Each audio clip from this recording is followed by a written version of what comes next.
చాలా మంది కోనార్క్ మందిరానికి వస్తూ ఉంటారు. ఈ యొక్క కోనార్క్ మందిరానికి వచ్చి అక్కడ దర్శనం చేసుకొని అలా చూసి చుట్టూ అవుట్ సైడ్కి వెళ్ళిపోతూ ఉంటారు. కానీ మీకు ఇక్కడ ఒక విచిత్రం ఏంటంటే కోనార్క్ మందిరం ఏంటి? సూర్య భగవాన్ యొక్క మందిరం.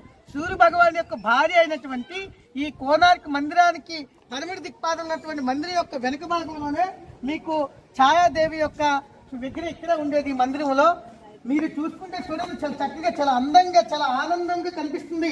ఎందుకంటే ఒకప్పుడు ఇది చాలా ఆధ్యాత్మిక శోభతో విడిజిల్లేది. అట్లాంటి తరుణంలో మీకు అనిపించవచ్చు మళ్ళీ ఈ యొక్క దేవాలయాన్ని పునర్ప్రతిష్ఠ చేసి మళ్ళీ పూజలకి మళ్ళీ ప్రజలకి, హిందువులకి మళ్ళీ దగ్గరికి అందుబాటులో తీసుకురావచ్చు కదా అని. ఇక్కడ విచిత్రం ఏంటంటే ఈ ఏదైతే ఈ గోడలు మీకు కనిపిస్తున్నాయో ప్రతి గోడ కూడా మనకు కనిపించేది రాయి మాత్రమే, కానీ రాయితో కూడుకున్నటువంటి ఇనుముతో ఉంది.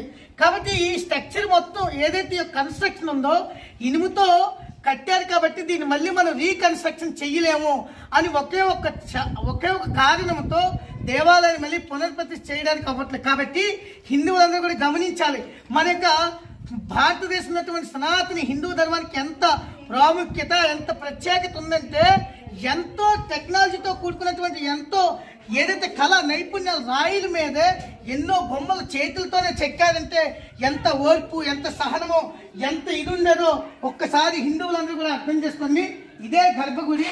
నిజంగా మీరు ఛాయాదేవి, ప్రత్యక్షమైనటువంటి ఛాయాదేవిని మీరు చూడాలనుకున్న వాళ్ళందరూ కూడా ఇక్కడ ప్రతి ఒక్కరు కూడా ఓం నమో ఛాయాదేవి నమః అంటూ మీ యొక్క కోరికలను కూడా మీరు చెప్పుకోండి. ఖచ్చితంగా అమ్మవారి యొక్క కృప మీ అందరి మీద ఉండాలని చెప్పి ఆశిస్తూ